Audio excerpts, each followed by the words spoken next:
keluarga bersama Mona Sugianto dan saya akan temani Anda, yaitu belajar di tema besar sepanjang bulan Mei ini. Dan malam hari ini kita akan bahas tentang tipe-tipe belajar ya. Tapi seperti apa? Kita langsung menuju narasumber Mona Sugianto MPSI, psikolog, dan tentu narasumber tetap di Klik Mona ya. Di telepon sebentar saya coba sambung, mudah-mudahan gak ada masalah ya. Dan ya, tampaknya sudah tersambung. Selamat malam Mbak Mona. Malam Kang Aki, malam sahabat Sonora. Gimana kabarnya, sehat ya? Kabar sehat senantiasa Kang. Dan tetap stay at home ya? Iya betul Kang. PSBB Jakarta masih Kang, nggak tahu diperpanjang atau enggak nih setelah tanggal 25. Nah itu artinya ada ya banyak juga yang harus tetap menyesuaikan, beradaptasi, termasuk anak-anak yang harus belajar di rumah. Betul gitu ya. Kang. Ini kayaknya di masa pandemi ini kayaknya metode belajar anak siswa harus punya formulasi baru kayaknya ya. Iya betul Kang. Dan ini termasuk juga tema bahasan kita di terpenting di malam hari ini ya, Mbak Mona ya. Tipe-tipe belajar ya. Iya. Ya, dan setelah pekan lalu kita bahas juga terkait dengan teori, kemudian nanti minggu depan kemungkinan juga kita gelar atau tidak ya, minggu depan karena kemungkinan kita dalam masa Lebaran ya, berarti kita tuntaskan hari ini ya Kang ya. Oke. Berarti kita akan ketemu lagi di bulan Juni. Bulan Juni. Iya. Berarti malam hari ini kita tipe-tipe belajar, bahasanya dan kemampuan belajar. Betul. Ah, ini menarik nih kalau menyinggung soal tipe-tipe belajar. Tapi mungkin secara ini apa yang penting tipe-tipe belajar ini. Jadi tiap orang beda-beda sebenarnya, Mbak Mona ya. Ya, betul Kang. Jadi kalau misalnya kita ngomongin tentang tipe-tipe belajar, tipe-tipe pembelajar lah gitu ya. Ada pembelajar yang tipenya itu saya share juga di Facebook group kita ya. Tipe pembelajar seperti apakah kita ya, dari Marlene Lefevre gitu ya. Dia mengatakan ada 4. Jadi ada orang yang sukanya dengan belajar itu karena dia curious untuk menjawab pertanyaan why. Dia mencari makna, mencari mengapa, latar belakang gitu ya. Nah ini kan tipe-tipe yang filsuf gitu ya, yang seneng mencari gitu ya di balik itu gitu. Jadi why. Terus yang kedua ada orang yang tipenya mencari jawaban what. Jadi definisinya apa sih, aspek-aspek yang ada apa, kontennya apa gitu ya. Nah lalu ada juga orang tipe yang senengnya kalau belajar itu menjawab pertanyaan how. Ya misalnya gimana ya gitu ya caranya gitu ya, jadi ngetes gitu. Nah jadi tentang bagaimana bisa begini, kenapa bisa begini, kenapa bisa begitu ya, bereksperimen lah gitu. Lalu yang keempat bagaimana jika gitu ya, jadi so what gitu loh, lalu prakteknya gimana, kemungkinan-kemungkinan yang terjadi apa gitu ya, dalam keseharian jadinya gimana aplikasi ya. Nah itu kalau kita lihat di orang dewasa, tipe-tipe pembelajar itu sebetulnya bisa dilihat kalau dewasa ya Kang, itu dari pertanyaan-pertanyaan mereka gitu ya. Jadi anak-anak pun kita sebetulnya bisa lihat yang udah dewasa ya, dia lebih suka tanya apa gitu. Kalau anak kecil itu kebanyakan tipenya tipe what gitu, ini apa, itu apa gitu ya. Jadi kalau yang anak kecil banget baru 2 tahun baru bisa ngomong gitu ya, nunjuk bulan gitu, cerewet pokoknya. Cerewet apa-apa tapi nanyanya apa. Iya. Nggak ada anak kecil, maksudnya jarang anak kecil nanya mengapa. Gimana gitu ya. Itu biasanya orang yang sudah dewasa mencari makna gitu ya. Nah tapi kita ngelihat bahwa tipe tahapan-tahapan di mana mereka bertanya apa, lalu nanti kemudian ketika remaja bertanya mengapa, contohnya nih kalau anak kecil itu apa, ini apa, kita kasih tahu ini bulan, ini bintang, ini matahari, ini awan, ini pesawat gitu ya. Itu kan anak kecil ya. Lalu dijelasin pesawat itu apa-apa, definisinya apa gitu kan, ada ciri-cirinya apa, itu semua menjawab what gitu. Tapi ketika nanti dia remaja, dia nggak cukup dengan pertanyaan what, dia akan tanya why. Kamu dilarang main game, terus-terusan setiap hari nggak boleh, hanya bisa Sabtu Minggu. Dia tanya, kenapa? Ya karena kamu liburnya Sabtu Minggu, kalau ini hari sekolah. Iya kalau sekolah pun saya sekolah tetap sekolah, tapi kenapa belajar tetap belajar, kenapa nggak boleh main game? Nah dia akan menuntut jawaban why gitu kan. Nah itu berarti dia udah lebih matang gitu ya. Jadi dengan tipe-tipe pembelajar yang juga mereka berkembang sesuai dengan perkembangan kognitifnya, perkembangan psikososialnya, kita juga perlu berkembang bersama anak-anak kita gitu Kang.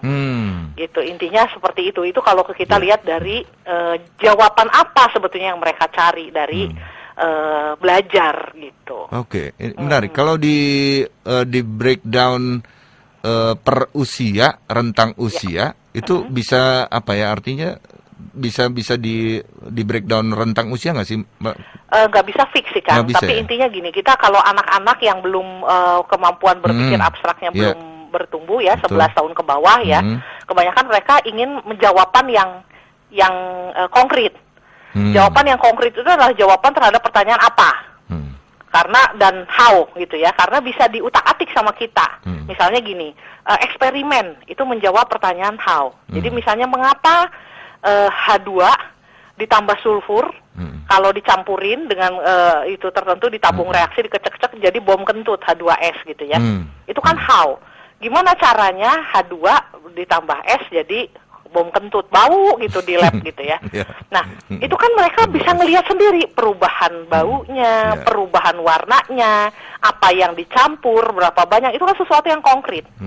Begitu juga what, apa itu bulan? Oh, bulan tuh bentuknya begitu ya, kadang-kadang sabit, kadang-kadang penuh, warnanya seperti apa, dia muncul pada waktu kapan, itu kan sesuatu yang konkret. Nah, tapi jadi ketika 11 tahun ke bawah, ya kita kalau menjelaskan rasa ingin tahu, mengajak anak-anak belajar, mengajak misalnya anak-anak belajar toleransi apaan tuh, nggak ngerti kan, harus dibikin konkret toleransi itu. Yuk, kamu punya temen nggak yang warna kulitnya lain-lain? Bentuk rambutnya lain-lain, ada yang lurus, keriting, segala macam gitu ya. Yang mata sipit dan mata belok semua disatuin, yuk kita main bersama. Nah, itu toleransi. Mereka taunya dari situ. Gitu. Jadi memang untuk anak-anak 11 tahun ya sampai usia SD lah kita anggap ya. Sampai usia SD, pembelajaran itu dikaitkan dengan sesuatu yang konkret dan berdasarkan pengalaman. Itu kita bahas minggu lalu ya, Kang ya. Betul. Karena ketika berdasarkan pengalaman, experiential learning itu ternyata berbekas sekali. Karena di situ mereka merasakan gitu, menghayati, lalu juga mereka merefleksikan pembelajaran tersebut dari pengalamannya sendiri. Nah, itu adalah mempermudah anak-anak belajar gitu. Nah, ini terutama buat orang tua yang punya anaknya usia di bawah 11 tahun atau usia PAUD begitu ya. Yang yang cerewet si anaknya tuh suka nanya tuh, ini itu apa gitu ya, mamanya ya. Mungkin perlu belajar juga banyak juga cara menjawabnya mungkin kalau dari orang tua, dari kacamata orang tua. Karena biasanya ada yang begini kan, nanyanya kalau anak kecil gitu ya ketika mau tidur gitu kan, ngobrol dulu bentar, ada yang bertanya begini biasanya, kalau kupu-kupu melahirkan nggak sih, Pak ya atau Bunda gitu. Orang tua kan harus menjelaskan kan. Iya. Dan itu artinya dari kacamata orang tua maksud saya gitu. Harus seperti apa? Iya. Jadi dari kacamata orang tua kita belajar juga. Kita juga belajar. Jadi ketika mereka belajar kita juga belajar. Tapi perspektifnya dari anak. Jadi saya tuh selalu mengagumi para guru, dosen ya, pokoknya orang yang mengajar, para pendidik, trainer, motivator, apapun. Kalau mereka bisa ngambil perspektifnya itu perspektif si pembelajar. Kalau pembelajarnya orang yang tipikalnya praktis, belajar dari pengalaman keseharian, dia akan menggunakan cerita atau kisah. Ah iya, cerita. Gitu. Jadi kalau kepada orang yang filsuf, pemikir, dia akan membawakan sebuah latar belakang, sebuah pertanyaan-pertanyaan untuk memicu minatnya. Ya, jadi memang kesuksesan dari proses pembelajaran adalah kita mendapatkan perhatiannya, minatnya kita dapat. Ditarik kalau belum berminat, ditarik supaya berminat dulu, gitu ya. Dikilik-kilik rasa ingin tahunya, gitu loh. Nah, setelah dia berminat atau minimal ada rasa ingin tahu, apaan sih? Kok aneh banget atau kok masa iya misalnya gitu ya. Nah, setelah itu dia akan belajar dengan caranya masing-masing gitu kan. Nah, jadi menurut saya orang tua dan guru, pendidik lah, tugasnya pertama-tama tuh bukan kasih materi, apalagi siapin soal ujian ya, menurut saya jauh banget. Pertama-tama adalah bagaimana anak itu atau pembelajar itu berminat, tertarik gitu ya. Ada keterlibatan, paling nggak minimal pertanyaan dan keterlibatan emosi di situ. Pengen tahu, kalau pengen tahu kan kognitif ya, afektifnya juga senang gitu ya. Senang itu kan ada rasa senang. Saya kalau senang sesuatu, saya ingin mendekat kan gitu. Cari tahu segala sesuatu berkaitan sama itu pasti. Iya, betul kan. Nah, kalau kita dari kacamata orang tua lagi, ya, untuk bisa tahu si anak ini tipe mana dari keempat tadi yang sudah Mbak Mona jelasin, ya, itu bisa diketahui dari mana ya? kira-kira? Dari observasi sama wawancara ya Kang ya. Ya wawancara ke anak ya tahu, ngobrol ya, ngobrol. Tapi yang penting observasi. Jadi dia tahapannya udah sampai mana? Tadi saya infokan bahwa kalau anak-anak yang 11 tahun, kebanyakan yang mereka di 11 tahun ke bawah maksudnya ya, what sama how. Jadi mereka what dulu pertama-tama, lalu how itu, wah ya ternyata ini sama ini jadi ini, eksperimen. Anak kecil itu sangat suka eksperimen, apapun dieksperimenin, termasuk emaknya. Coba kalau saya nakalnya segini, emak gue teriaknya kayak apa? Kya, gitu kan? Jangan, awas ya, gitu ya. Tapi makin saya begini, makin kencang teriaknya. Benar. Itu eksperimen loh dia. Oke, termasuk minta mainan juga merengek ya? Termasuk. Cara begini nggak berhasil. Kalau cara gini, berhasil. Emak gue malu di pasar gitu ya. Makin kejar dia, nangis, cari perhatian gitu. Jadi dibeliin, berhasil. Gitu ya, karena dia belajar dengan what sama how itu tadi ya. Nanti ketika remaja baru dia bagaimana ya jika begini gitu ya, lebih matang, lalu mengapa sih sebetulnya harus terjadi begini gitu. Oke. Jadi seru ya. Ini seru nih soalnya karena banyak berkaitan. Kalau tadi berarti kan tiap anak punya tipenya masing-masing kan untuk belajar ini, dan setiap anak boleh jadi beda kan? Oh iya Kang. Jadi kalau tadi kan kita tipe berdasarkan katakanlah perkembangan kognitif ya Kang ya. Tapi ada juga tipe yang berdasarkan kemampuan dari kapasitas anak dalam kecerdasan anak. Ya makanya di grup juga saya sudah lampirkan ya, ada saya upload itu multiple intelligences. Jadi memang yang berkaitan dengan tipe belajar untuk kas anak tertentu. Kalau tadi kan berdasarkan katakanlah perkembangan ya Kang ya, perkembangan dan kematangan psikososial anak lah gitu ya. Nah kalau yang ini berdasarkan masing-masing anak bisa beda, mau dia umur berapapun gitu ya, tapi punya keunikan karena kapasitas intelektualnya yang memang khas. Jadi orang ada yang bilang ini, tadinya saya pikir enggak itu menghibur aja gitu ya. Orang bilang semua orang tuh cerdas dengan caranya masing-masing.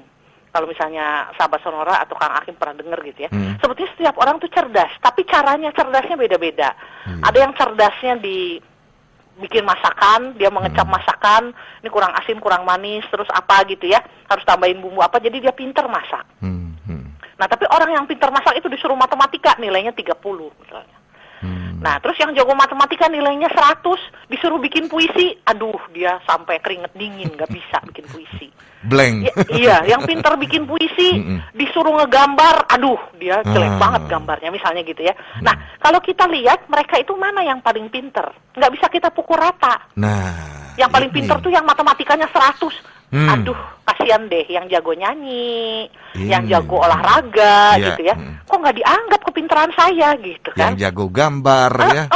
Gitu, yang jago pembawanya sangat tajam gitu kan. Punya indera pembawaan yang sangat tajam, bisa membedakan bau-bauan yang spesifik sehingga dia dibutuhkan oleh perusahaan parfum misalnya gitu. Itu kan kecerdasan juga yang orang lain nggak semua punya kayak gitu. Nah, jadi saya melihat bahwa ternyata memang betul. Tadinya saya pikir itu mau menghibur aja. Kita sebetulnya nggak begitu. Karena ketika saya sekolah dulu, saya kan merasa ya kalau yang disebut pinter tuh ya kalau rankingnya bagus di sekolah. Dulu masih ada sistem ranking saya sekolah waktu SD gitu kan. Jadi untuk dikatakan pintar ya saya ranking 1. Dan saya mempertahankan mati-matian ranking 1 saya gitu ya.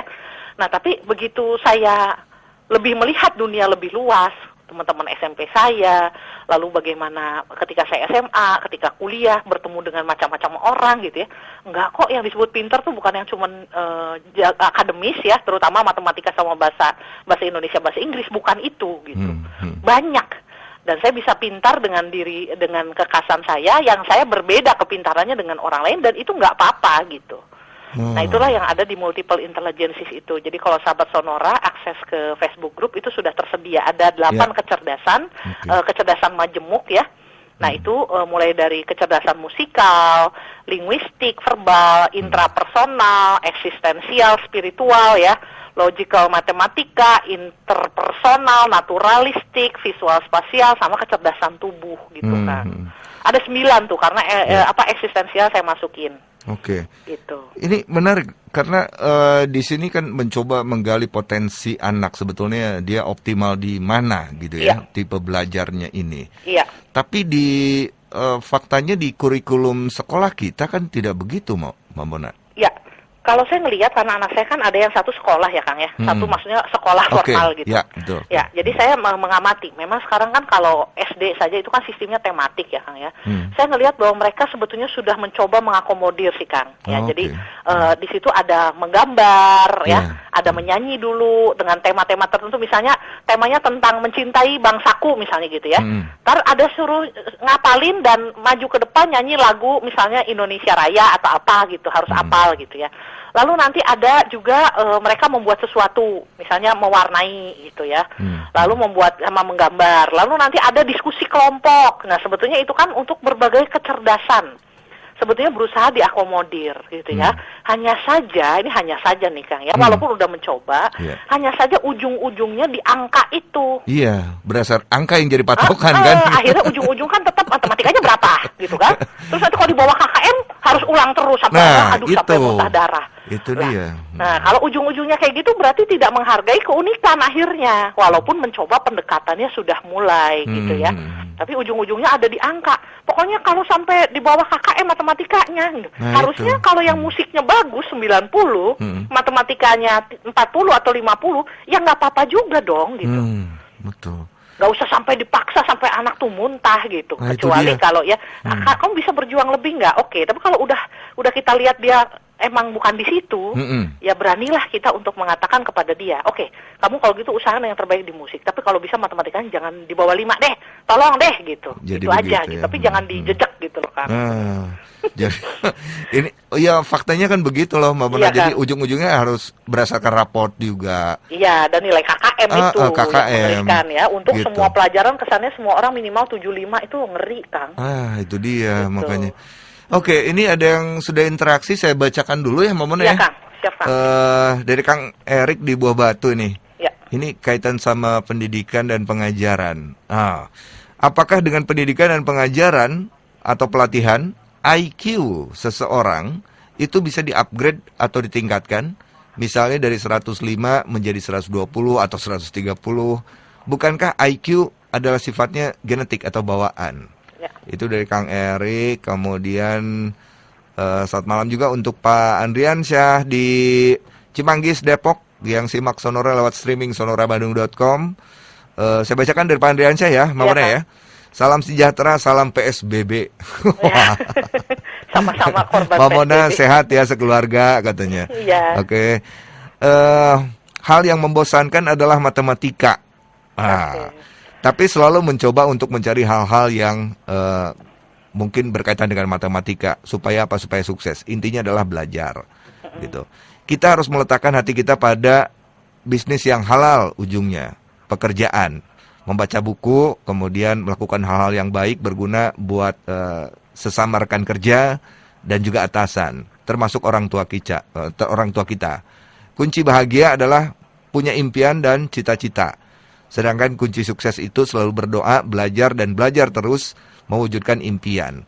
Waktu yang kosong berikan hati tetap bahagia, berolahraga, berbincang dengan keluarga supaya tidak bosan hidupnya. Lalu pertanyaannya, gimana sih menurut Mbak Mona supaya hidup tidak membosankan di tempat kerja, di rumah juga, terutama sejak diterapkannya PSBB oleh pemerintah. Ya. Oke, ini kita di masa pandemi ini juga belajar juga ya semuanya ya. Iya Kang, betul Kang. Oke, jawabnya setelah break ya, Mbak Mona ya. Kang, siap. Dan kepada Adriansyah juga Kang Erik, mohon bersabar ya. Kami segera kembali setelah yang berikut ini. Kita sambung lagi nanti ya, Mbak Mona ya. Oke Kang. Ya, dan Anda bisa pergunakan di SMS dan juga WhatsApp ya. Sementara ini yang bisa Anda pergunakan 08111101827. Kemudian yang mau gabung juga di grup Facebook Klik Mona, tinggal searching saja, minta bergabung, nanti di approve oleh adminnya, dan Anda bisa dapatkan sharing topiknya juga tulisan dari Mbak Mona Sugianto ya.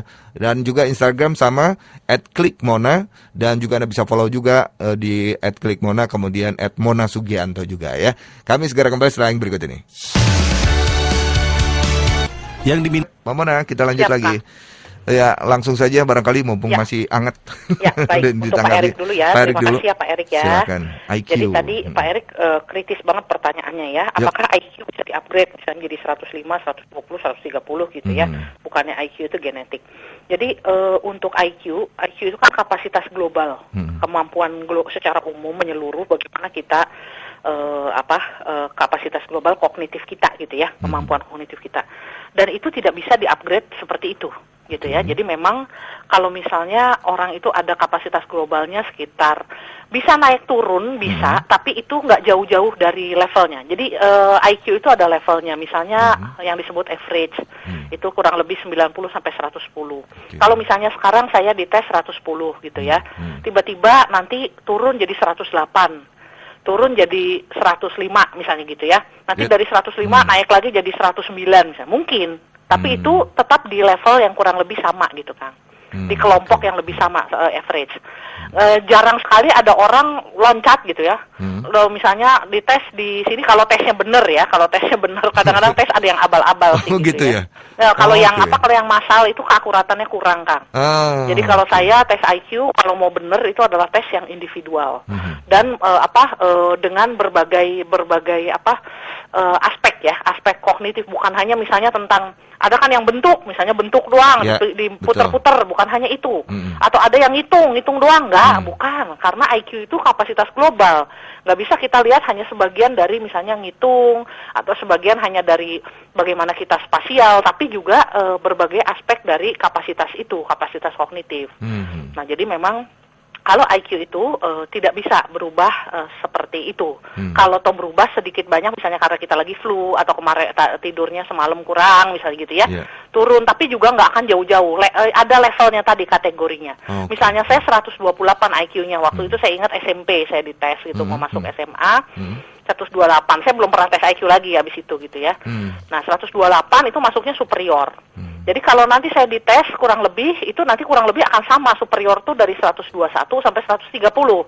Jadi misalnya saya turun-turun sedikit 125, nanti naik-naik sedikit 130, tapi masih di kategori yang sama. Nah, yang dimaksud dengan bagaimana kita meningkatkan kemampuan belajar, itu bukan yang dimaksud dengan meningkatkan IQ. Tapi meningkatkan kemampuan belajar adalah kita menggunakan metode yang lebih tepat, kita menggunakan membuat posisi yang lebih enak untuk belajar, misalnya gitu, Kang. Jadi kalau untuk kapasitas global biasanya nggak terlalu banyak berubah ya. Tapi bagaimana kita belajar, bagaimana kita cara belajar itu akan meningkatkan performa kita. Kalau kita cara belajarnya lebih tepat, kita lebih menyukai apa yang kita pelajari, tentu hasil belajar lebih baik. Bahwa IQ kita nggak naik bodo amat, karena IQ itu kan sesuatu yang lebih tersembunyi ya Kang ya. Yang dilihat orang adalah performanya kok, apa yang muncul. Ada orang yang IQ-nya 136 Kang, tapi nggak naik kelas Kang. Ada gitu. Nah, kenapa kok bisa begitu? Padahal dia punya kemampuan, ability, itu kapasitasnya besar sekali. Kalau Pentiumnya tinggi gitu ya. Kenapa kok sama yang intinya yang Pentium rendah kalah gitu ya performa belajarnya? Karena dia tidak eksplor dengan baik kemampuan dia. Jadi dia dikasih modal bagus, tapi tidak dia pakai, bisa saja kan gitu.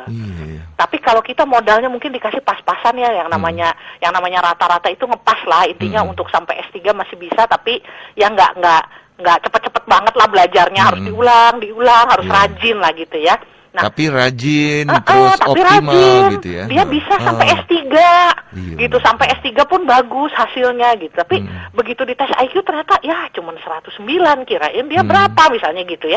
Nggak masalah Kang. Gitu, karena yang penting performanya gitu. Oke.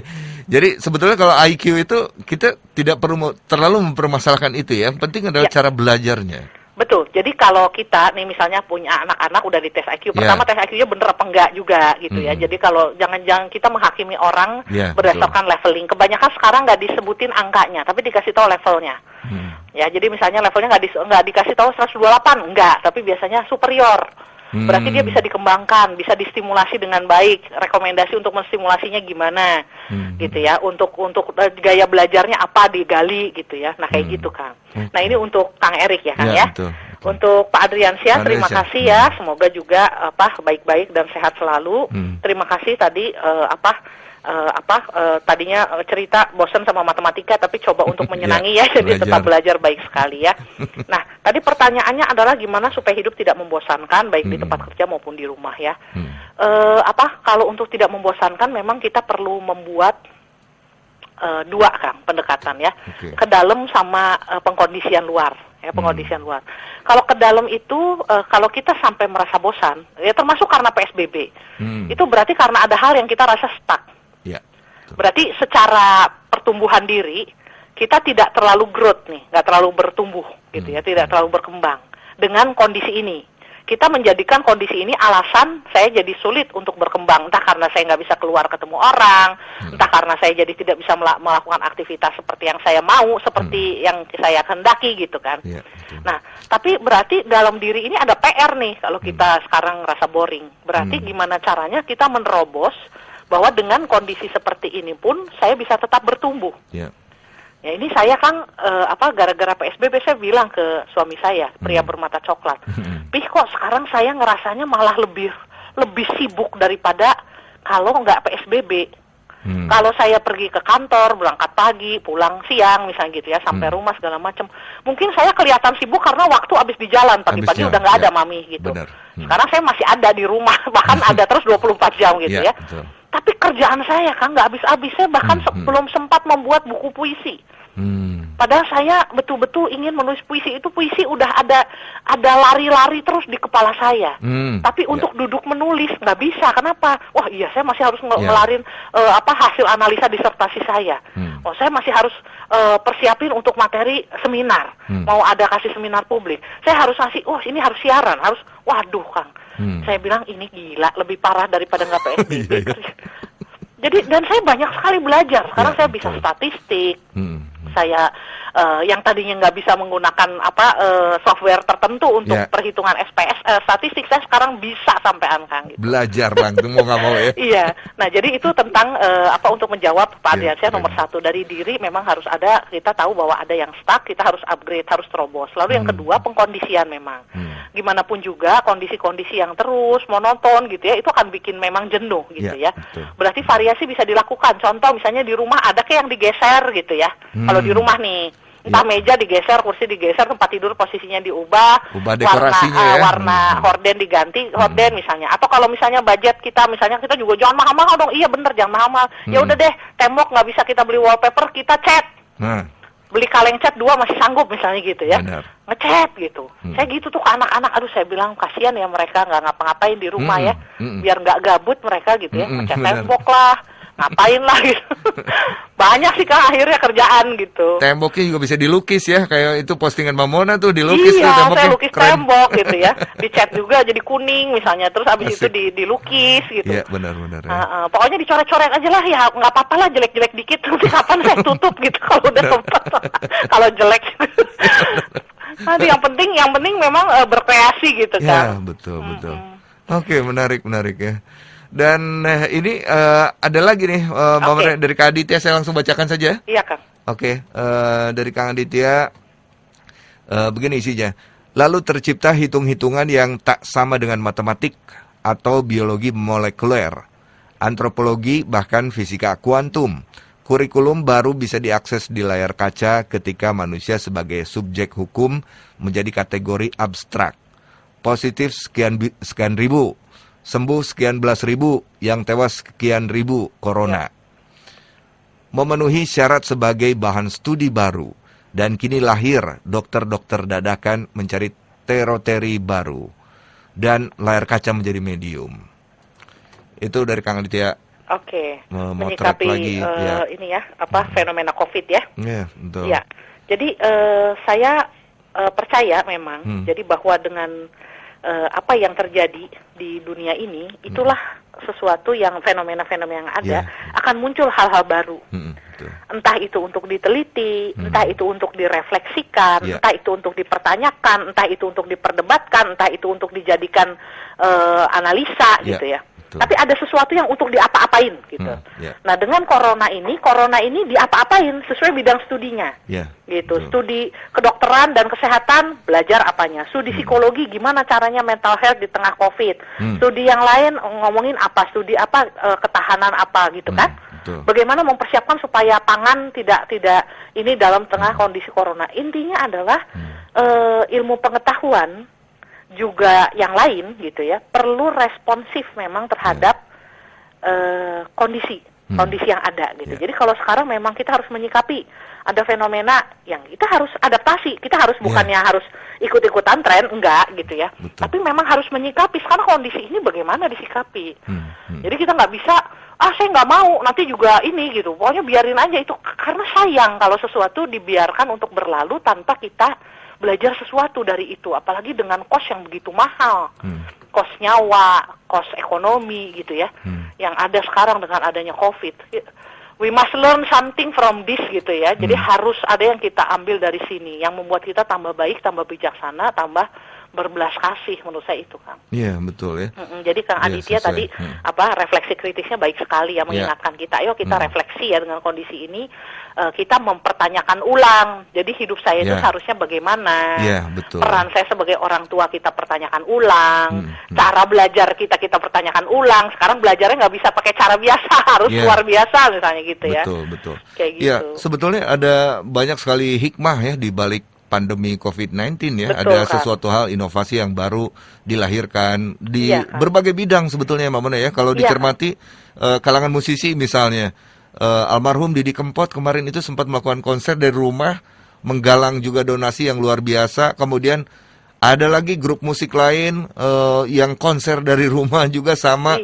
Itu ternyata bisa, itu cara beradaptasi dengan kondisi pandemi ini ya, begitu ya. Iya, karena kita tidak ingin maksudnya menyikapi, membiarkan saja itu berlalu tanpa dimaknai ulang, tanpa kita sikapi dengan baik gitu ya. Termasuk para peneliti ya. Sekarang kan kita lagi cari vaksinnya. Benar banget. Ya, itu penting sekali, orang-orang biotech gitu kan, orang-orang farmasi, carilah formula gitu kan untuk membantu jutaan orang di dunia gitu kan. Iya, betul.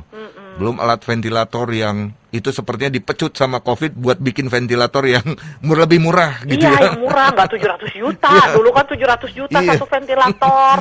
Orang nungguin udah keburu pada meninggal gitu kan. Sekarang udah bisa 10 bahkan belasan juta itu bisa dibuat di Pindad ya, kerjasama juga. Iya, begitu juga alat untuk untuk mematikan virus yang jalan-jalan sendiri itu, robot itu kan. Nah, nganterin obat gitu kan di rumah sakit. Di rumah sakit dia nyemprotin, jalan nanti sampai ke sudut-sudut gitu kan. Nanti dia warnanya berubah kalau ada di situ ada virus banyak misalnya, dinetralisir gitu kan. Luar biasa kan sebetulnya pencapaian-pencapaian yang bisa didapatkan asal kita tidak berhenti, tidak berhenti pada mengasihani diri gitu kan. Tapi ya udah, saya bisa apa ya? Tentu saja bisanya nggak usah yang kita bukan di bidang kita. Kalau kita nggak bisa ya jangan maksa. Saya bisanya apa gitu. Itu yang penting sih, Kang. Oke, menarik. Oke, dari Taratno saya sambung lagi ini, yang pertama ini, walau Selasa depan masa Lebaran, tapi tetap mengharapkan Anda klik Mona katanya. Oke, terima kasih. Nanti we'll see lah ya, kita lihat kondisinya. Tentang what, why, how, yang ternyata itu adalah mengenai tipe-tipe pembelajar, sungguh baru mengetahui. Biasanya bukan mengenai itu. Sungguh senang rasanya bagai lampu dinyalakan. Sangat setuju bahwa untuk mudah mempelajari sesuatu itu harus tertarik dulu, berminat dulu. Ada keterlibatan emosi. Terima kasih. Oke, Mbak Retno, terima kasih Retno ya. Kemudian ada lagi dari Teati di Dago. Saya bacakan lagi ya, Mbak Mona ya. Assalamualaikum, waalaikumsalam warahmatullahi. Selamat malam Kak Kim. Masih banyak orang tua yang menganggap bahwa keberhasilan berpatokan pada nilai akademis. Padahal bukannya setiap anak itu unik.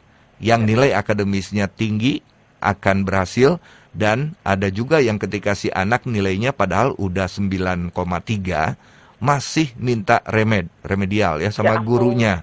Mau 100 ya, mau 10 itu ya. Dia. Gimana menurut Mbak Mona? Udah 9,3 pengen. Aduh.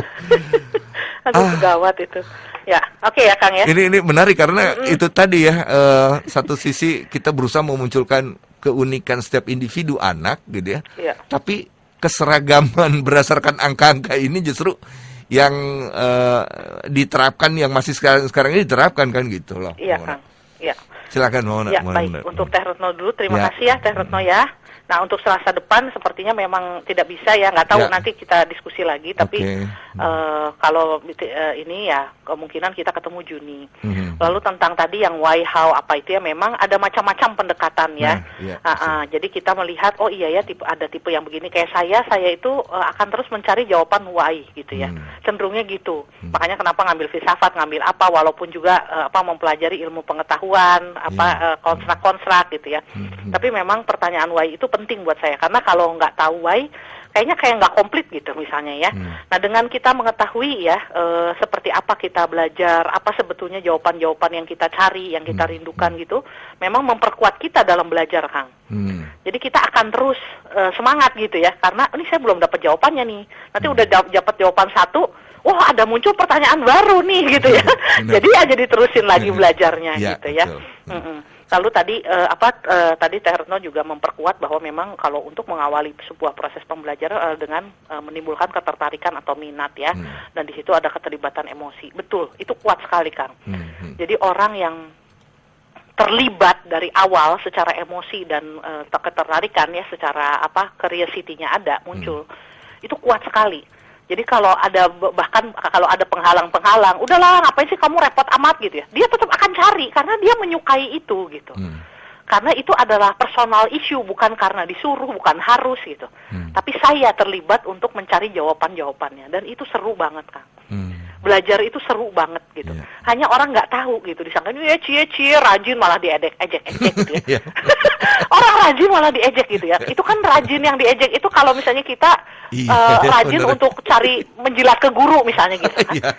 Karena untuk nyenengin guru atau nyenengin orang tua itu mah basi gitu. Tapi kalau kita sungguh belajar dan kita seru, itu kan kita sendiri yang kayak gregetan, terus seneng sendiri, nanti ngomong sendiri, kadang-kadang sampai kayak gitu, saking serunya gitu. Gitu. Kalau saya senang mempelajari, karena saya senang mempelajari manusia. Kalau saya lagi ngelihat dinamika kepribadian klien saya ya, saya bisa sampai geleng-geleng sendiri, nggak kerasa loh kan, sampai malam ngetik gitu ya, mempelajari dinamika klien gitu ya. Menurut saya keren banget, kenapa manusia bisa begini. Nah, nanti cari lagi jawabannya gitu. Dan akhirnya nggak berhenti deh, Kang. Sampai S3 pun ngambilnya jadi psikologi terus gitu ya. Saking serunya. Oke. Lalu tadi dari Teh Ati, terima kasih. Banyak orang yang masih mendewakan nilai akademis ya, angka-angka di rapor tadi. Iya betul, memang betul, mau nggak mau masih begini. Selama kita membandingkan anak satu dengan yang lain, berarti kan harus ada tolok ukur pembanding. Dan pembanding yang paling mudah, apalagi kalau bukan angka. Gitu. Jadi memang selama kita masih membanding-bandingkan anak gitu ya, dia dibandingkan dengan siapa, itu mau nggak mau, itu akan terus begitu. Kecuali kalau nanti sudah bergeser, kalau toh kita membandingkan, bukan dia dengan orang lain, tapi dia dengan dirinya yang dulu, sebelumnya. Mona sebelumnya tidak bisa baca. Sekarang Mona bisa membaca lancar, hanya dikit aja dari bacaan itu salah mengeja 2 kali misalnya. Ya, tapi tadinya Mona salah mengejanya 100 kali satu bacaan, satu bab misalnya gitu. Nah, itu udah kemajuan buat Mona. Gila aja gitu, kemampuan membaca. Tadinya salah 100, jadi salah 2 doang. Itu pun karena salting misalnya. Itu kualitatif, tapi artinya harus mau repot ya gitu. Nah, itu sih Kang, terima kasih ya. Lalu tadi ada anak minta remet, padahal udah nilainya 9,3. Nggak puas, mungkin pengen 10 gitu, karena dia ngesel, harusnya sempurna nih gitu ya. Ya, saya khawatir kalau kita terus mempersaingkan anak atau menggeber anak berdasarkan tadi, membanding-bandingkan satu sama lain, kompetitif ya gitu ya. Itu kita hanya akan melahirkan generasi-generasi yang perfeksionis ya. Jadi itu generasi-generasi gangguan jiwa sebetulnya, gitu kan. Jadi gimana nggak gangguan jiwa kan kalau 9,3 minta remedial dalam tanda petik ya Kang? Iya, betul. Maksudnya itu bukan kebaikan loh, gitu ya. Bahwa keinginan untuk menjadi sesempurna mungkin baik. Tapi kalau sampai itu membawa kecemasan berlebih, ketakutan yang berlebih, gitu ya, atau penyesalan yang berlebih karena bagaimana, itu kan tidak sehat mental. Gitu. Jadi saya mengundang untuk kita lebih aware gitu ya. Jangan-jangan kita itu mau mengajarkan anak lebih responsibel, mau mengajarkan anak lebih mau berusaha gitu ya. Tapi jangan-jangan malah membuat dia menjadi perfeksionis atau pencemas gitu. Nah itu yang perlu diwaspadai gitu kan. Oke. Dan ini tambahan lagi dari Teh Ati nih. Iya. Faktanya kenapa juga banyak orang tua yang justru begitu bangga ketika si anaknya kalau dengan banyak les ini itu ada les berhitung, les matematika segala macam, bahasa juga. Mereka beranggapan si anak akan cerdas diforsir. Iya. Kayaknya mah kalau bisa yang baru lahir teh terus harus udah bisa baca. Iya. Miris katanya, kasihan takutnya stuck di tengah jalan terus bosen anaknya. Iya, betul. Ya jadi kalau yang dipaksa belum matang dan belum sesuai minatnya, tapi karena untuk sebetulnya anak tuh lakukan apa aja mau untuk orang tua. Maka kita orang tua hati-hati berharap, kasihan mereka itu. Mereka itu mau menyenangkan kita. Jadi kalau toh itu dibayar dengan kebahagiaan mereka akan lakukan loh untuk kita. Tapi apa iya kita tega gitu ya? Itu pertanyaan untuk orang tua loh gitu ya. Apakah kita mau menukar masa kanak-kanak mereka yang harusnya diisi dengan kegembiraan bermain, penuh harapan gitu ya, penuh petualangan, dengan segala bentuk keseriusan orang dewasa, bukan nggak boleh gitu ya. Tapi kalau itu digantikan, lalu mereka dapatnya kapan kesenangan itu? Nah itu saya khawatirnya nanti ketika udah gede carinya main, berumah tangga main-main gitu kan,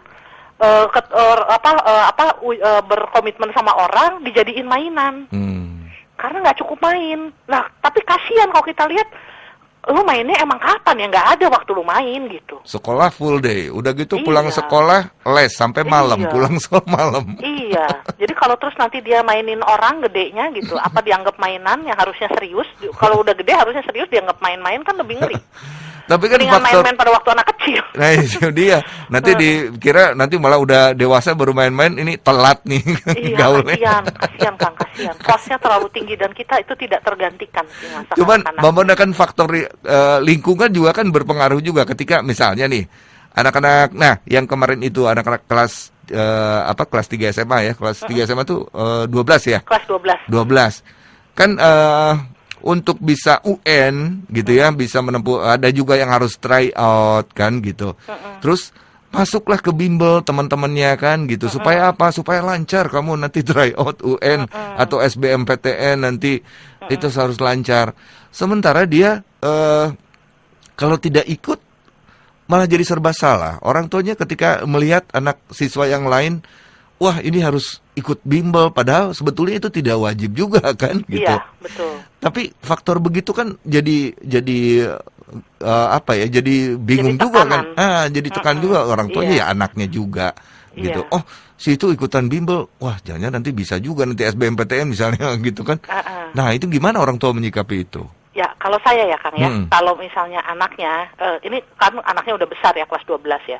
Tapi kalau saya gini, dulu anak saya yang sulung, KU, itu pernah minta bimbingan belajar matematika.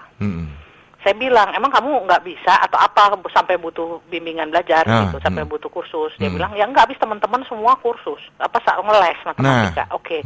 Dari kelas ada nggak yang nggak ngeles? Cuman aku doang kata dia. Jadi semuanya ngeles gitu ya. Ada di sini. Oke. Terus dia pengen ngeles karena dia takut nilainya dia kalah. Gitu. Padahal nggak ada yang nyuruh dia nilainya bagus. Pokoknya asal jangan jelek banget. Kalau saya itu asal naik kelas lah selalu gitu ya. Nah kalau saya nggak pusing, walaupun saya senang sekolah, saya nggak paksa anak saya sekolah. Nah terus begitu, terus dia bilang ya udah kalau gitu saya lesin karena dia mau kan. Oke, saya pergi lesin. Baru berapa ya? Nggak, 8 bulan aja udah mogok-mogok. Sekarang udah berhenti dia. Dia mendingan bayar saya. Mama keluar 12 juta loh untuk ngeles kamu setahun. Karena kamu baru 8 bulan udah berhenti. Mama rugi 4 juta. Belum kepake gitu ya. Terus dia bilang, udah aku yang cicil. Jadi dari uang kerja dia kerja dampingin adiknya jadi asisten guru untuk ngajarin adik-adiknya. Itu dia rela ngeluarin uang dipotong seminggu berapa untuk membayar biaya lesnya. Daripada harus ngeles. Terus dia bilang, saya seumur hidup nggak mau ngeles lagi. Ya udah. Nah kalau udah kayak gitu dia tahu bahwa nggak bisa kalau karena ikut-ikutan. Dia mungkin cemas ya awalnya, teman-teman ngeles jangan-jangan nanti dia nggak bisa gitu kan. Tapi padahal nggak apa-apa gitu, nggak ngeles nggak apa-apa. Kecuali memang kita kurang banget misalnya gitu ya. Terus pengen di-upgrade sedikit ya silahkan. Tapi kalau menurut saya berangkat itu bukan karena kecemasan takut kalau gagal. Tapi kalau saya menyukai, saya ingin lebih, silahkan ngeles.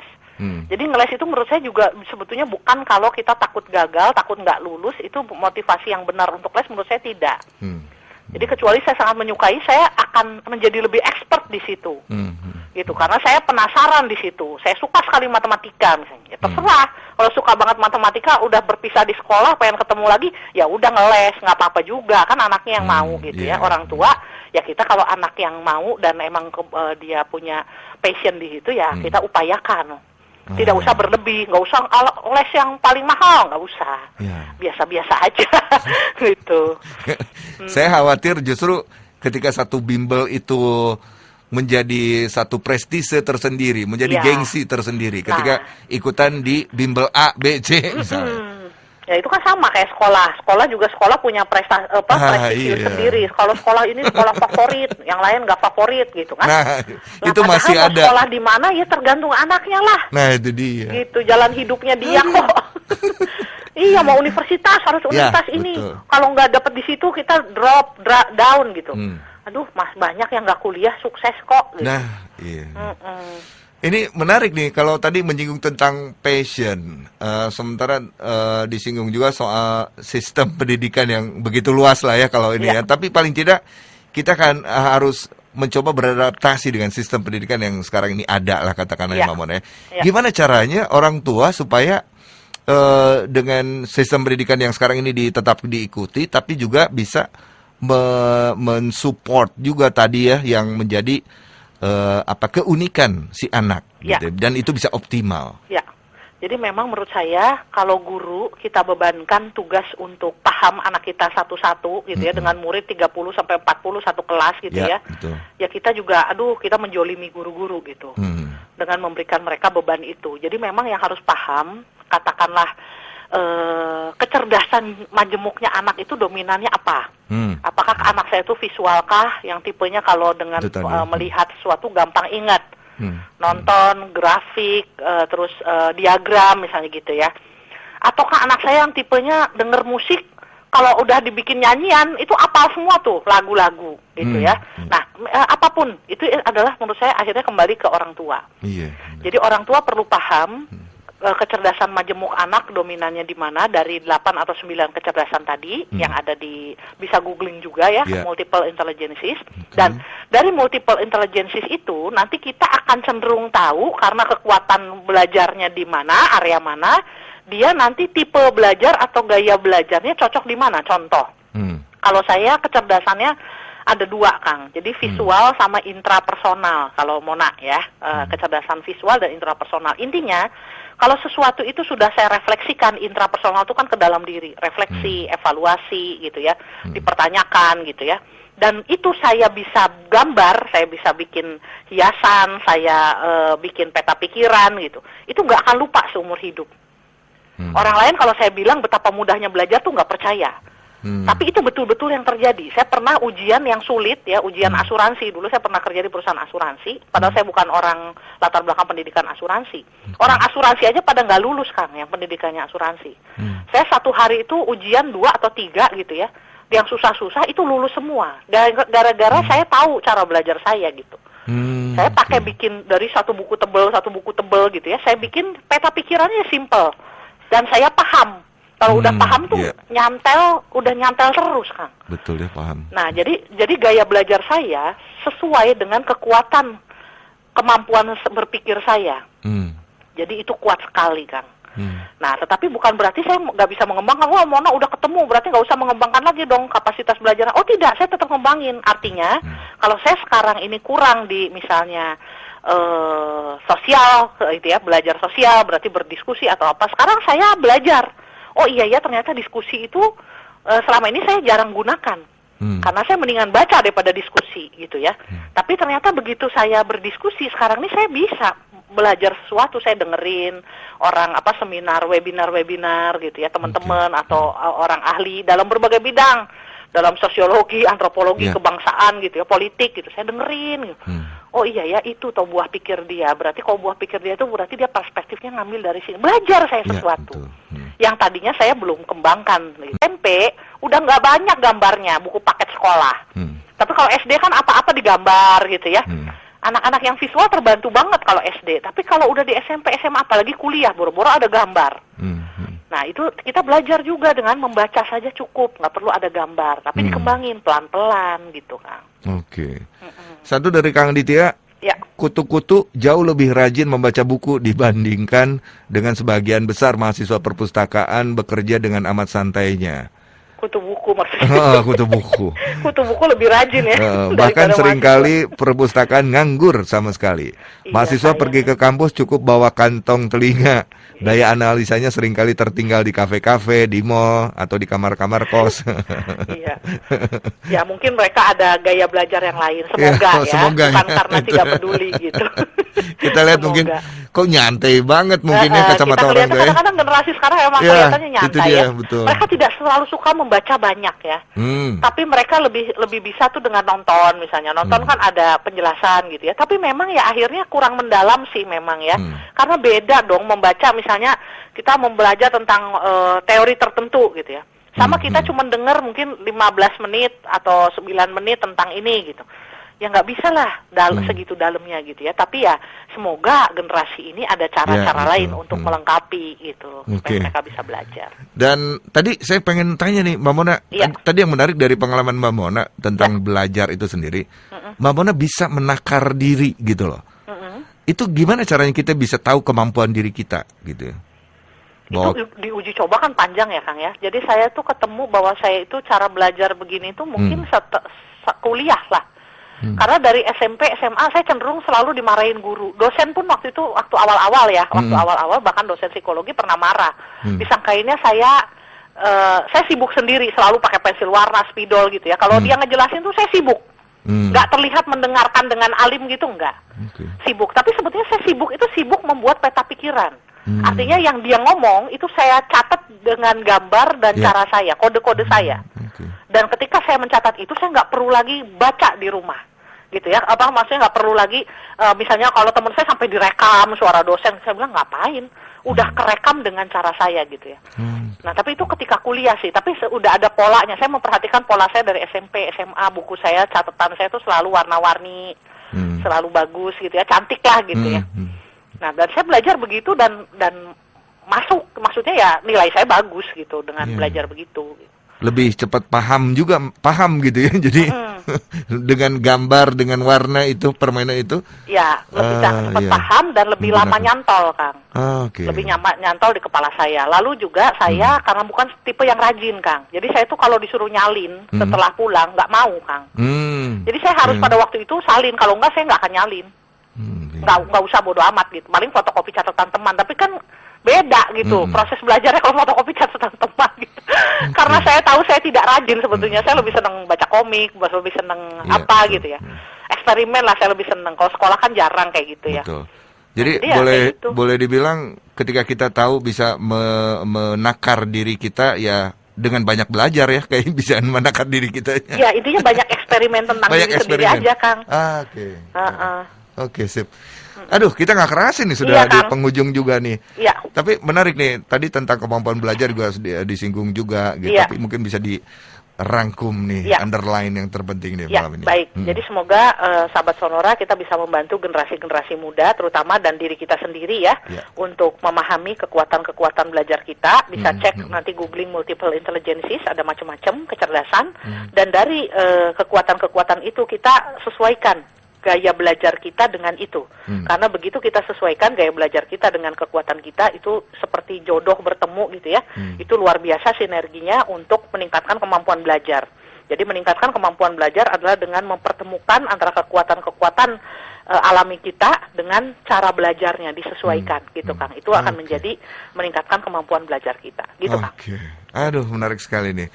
Mbak Mona, terima kasih banyak ya. Ya Kang Akim, sama-sama terima kasih juga. Selamat malam sahabat Sonora. Ya, salam buat keluarga, tetap sehat ya. Ya, baik. Terima kasih. Selamat malam. Iya, demikian Mbak Mona Sugianto, MPSI, psikolog, dan yang pasti narasumber tiap di Klik Mona ya, setiap Selasa mulai pukul 19 sampai dengan pukul 20. Semoga bermanfaat sahabat Sonora ya, dan kita ketemu lagi mudah-mudahan pekan depan, tapi sepertinya kita harus tunda dulu ya selepas masa Lebaran lah gitu ya, setelah itu tuntas ya. Sekali lagi terima kasih perhatiannya, mohon maaf kalau ada salah kata ya. Hakim sign out, makin sukses buat Anda ya.